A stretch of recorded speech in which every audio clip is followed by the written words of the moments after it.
Eh? Sayang. Cici sayang. Mam. Sayang.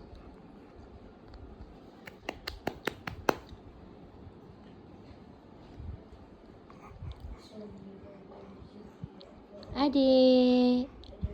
Adik. Adik, tengok abang solat rupanya.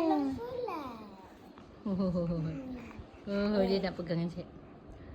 Geram. Bagilah saya pun. Bagilah saya pun handset tu pun.